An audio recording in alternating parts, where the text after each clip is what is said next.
Assalamualaikum warahmatullahi wabarakatuh.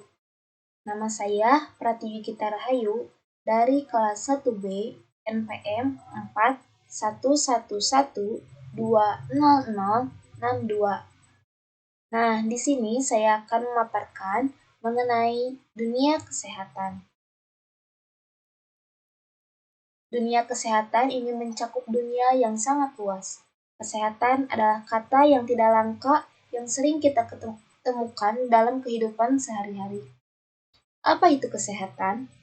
Kesehatan adalah kondisi kesejahteraan fisik, mental, sosial yang lengkap dan bukan sekedar tidak adanya penyakit atau kelemahan.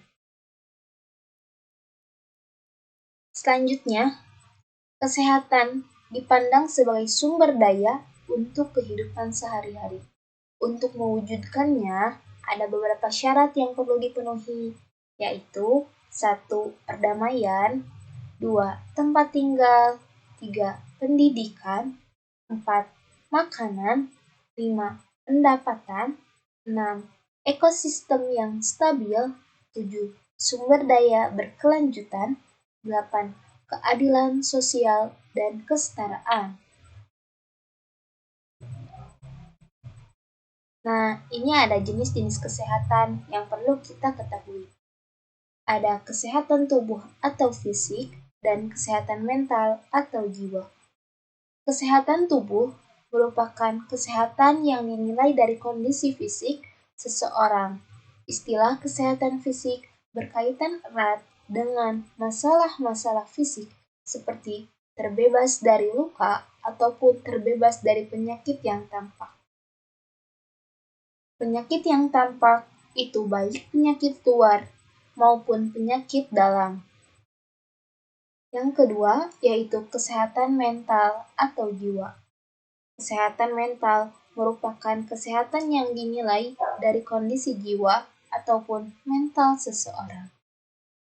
Istilah kesehatan mental sangat erat kaitannya dengan masalah stres dan masalah-masalah terkait pikiran lainnya.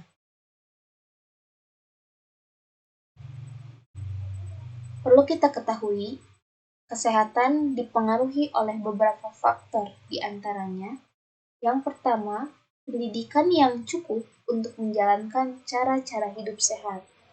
Contohnya, ketika kita sakit, kita harus pergi kemana? Kita itu harus mengetahuinya, apakah pergi ke dukun ataupun puskesmas. Yang kedua, kesehatan pribadi dan kesehatan lingkungan. Kesehatan pribadi contohnya menggosok gigi. Kesehatan lingkungan contohnya mengadakan gotong royong, membersihkan halaman lingkungan. Yang ketiga yaitu hidup yang teratur. Contohnya tidur yang teratur dan kegiatan lainnya. 4. Perumahan yang sehat dan nyaman untuk kita tinggal. Yang kelima yaitu persediaan air bersih yang cukup untuk keluarga. Sekarang banyak air yang sudah tercemar oleh limbah. Nah, itu tidak baik untuk kita konsumsi. Yang keenam, pembuangan air limbah dan sampah yang baik. Yang ketujuh, makanan yang bergizi, cukup kualitas dan kuantitas. Yang kedelapan, vaksinasi. 9. Pemberantasan vektor penyakit. Kesepuluh, berolahraga yang teratur dan benar. 11. Serta menjaga berat badan yang normal, tidak terlalu gemuk dan tidak terlalu kurus. Selanjutnya yaitu upaya untuk menjaga kesehatan pribadi. Ini sangat penting untuk diri kita sendiri. Yang pertama yaitu memelihara kesehatan badan. Nah, contohnya kita mandi dengan teratur 2 kali sehari, menggosok gigi, dan keramas secara teratur. Yang kedua yaitu memilih makanan yang sehat dan bergizi. Kita itu harus mengkonsumsi makanan 4 sehat 5 sempurna. Yang ketiga, istirahat. Istirahat kita bisa lakukan dengan tidur yang teratur, sesuai waktu yang telah ditentukan. Cara untuk menghindari terjadinya penyakit. 1. Membiasakan diri dengan menjalankan aturan kesehatan. Yang kedua, menghindari kontak dengan sumber penularan penyakit. Nah, salah satu penyakit yang sedang marak mewabah pada saat ini itu sumber penularannya melalui udara. Nah, kita harus hindari kontak dengan orang yang sakit yang terkena wabah pada virus kali ini. Yang ketiga yaitu meningkatkan taraf kecerdasan dan rohania, mematuhi dan menjalankan peraturan agama, dan yang terakhir yaitu meningkatkan pengetahuan dengan membaca. Nah, selanjutnya ini ada informasi dunia kesehatan pada saat ini. Kita simak yuk. Assalamualaikum warahmatullahi wabarakatuh. Hari ini saya ingin menyampaikan perkembangan vaksin COVID-19. Jadi, setelah menerima banyak masukan dari masyarakat dan setelah melakukan kalkulasi ulang, melakukan perhitungan ulang mengenai keuangan negara, dapat saya sampaikan bahwa vaksin COVID-19 untuk masyarakat adalah gratis. Sekali lagi, gratis, tidak dikenakan biaya sama sekali. Untuk itu, saya instruksikan dan saya perintahkan kepada seluruh jajaran kabinet, kementerian, lembaga, dan pemerintah daerah untuk memprioritaskan program vaksinasi pada tahun anggaran 2021. Saya juga menginstruksikan dan memerintahkan kepada Menteri Keuangan untuk memprioritaskan dan merealokasi dari anggaran lain terkait ketersediaan dan vaksinasi secara gratis ini, sehingga tidak ada alasan bagi masyarakat untuk tidak mendapatkan vaksin. Saya juga ingin tegaskan lagi, nanti saya yang akan menjadi penerima pertama di vaksin pertama kali. Hal ini untuk memberikan kepercayaan dan keyakinan kepada masyarakat bahwa vaksin yang digunakan aman.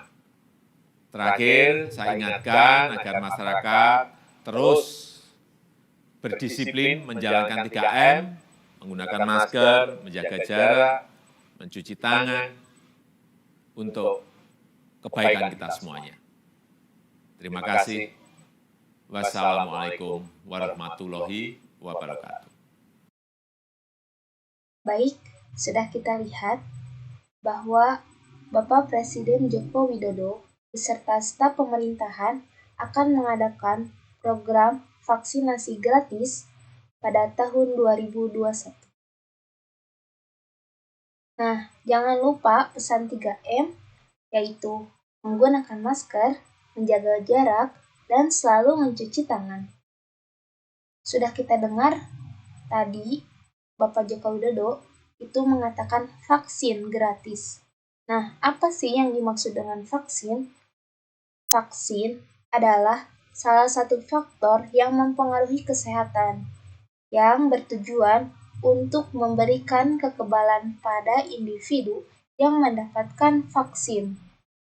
Suntikan vaksin itu diharapkan akan menginduksi atau merangsang sel tubuh manusia, terutama sel B, untuk memproduksi imunoglobin sehingga individu memiliki kekebalan pada SARS-CoV-2. Kalau ada SARS-CoV-2 masuk, bisa ditanggulangi dengan kekebalan tubuh manusia. Kalau toh terinfeksi tidak berat, cukup ringan. Nah, selanjutnya, vaksin ini tidak bisa diterima oleh semua orang. Adapun orang yang tidak bisa mendapatkan suntik vaksinasi yaitu, pertama, orang yang sakit. Karena vaksinasi ini harus diberikan kepada orang yang sehat, tidak bisa kepada orang yang sakit. Yang kedua, yaitu tidak sesuai usia. Untuk mendapatkan suntik vaksinasi, ini harus di atas usia 18 tahun dan di bawah usia 59 tahun. Yang ketiga, yaitu penyakit penyerta yang tidak terkontrol. Contohnya, orang yang terkena penyakit diabetes itu tidak dapat mendapatkan suntik vaksinasi. Yang keempat yaitu memiliki penyakit autoimun. Nah, adapun manfaat vaksin yang paling mendasar adalah sebagai upaya mencegah penyakit menular.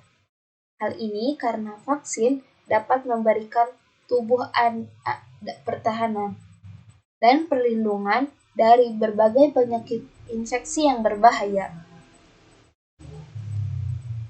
Adapun efek samping pada vaksin.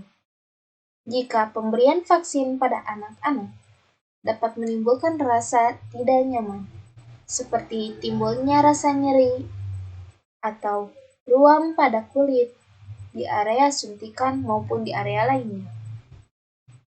Selain itu, ada pula reaksi setelah imunisasi berupa demam ringan sampai tinggi, bengkak, kemerahan, dan anak menjadi rewel.